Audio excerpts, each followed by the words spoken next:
There you go, thank you, Hannah. Phyllis McGinley once said, "Praise is warming and desirable, but it must be earned.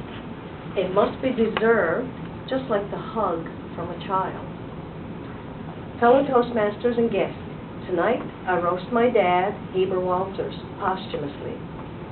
And I can't think of anybody more deserving. In fact, I've waited for this moment all my life. You see, I had the strictest father in the whole wide world.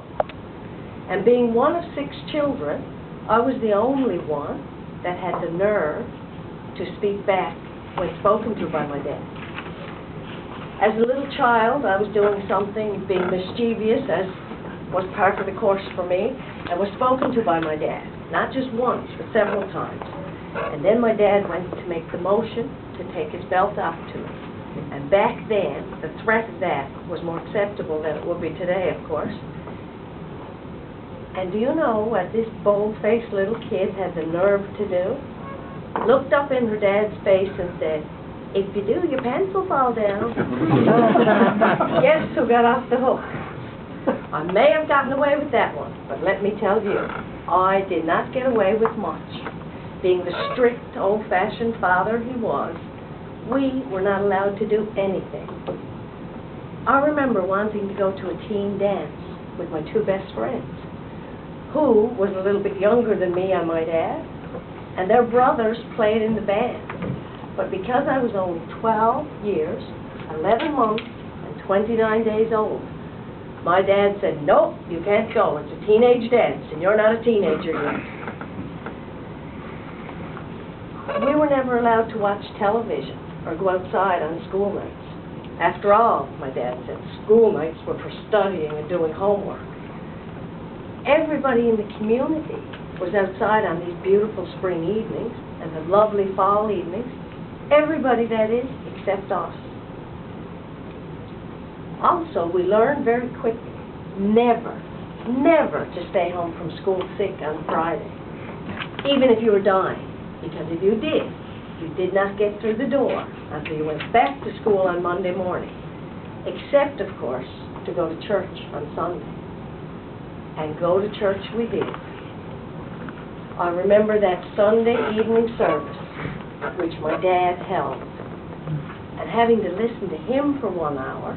Well, if that wasn't bad enough, I had to sit in the choir, and I couldn't even sing Happy Birthday in tune. I certainly didn't hold back. I told my dad.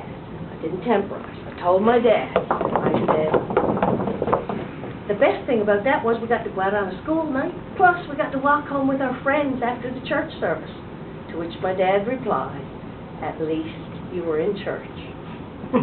Now, the very worst thing I remember about my dad had to do with one Halloween.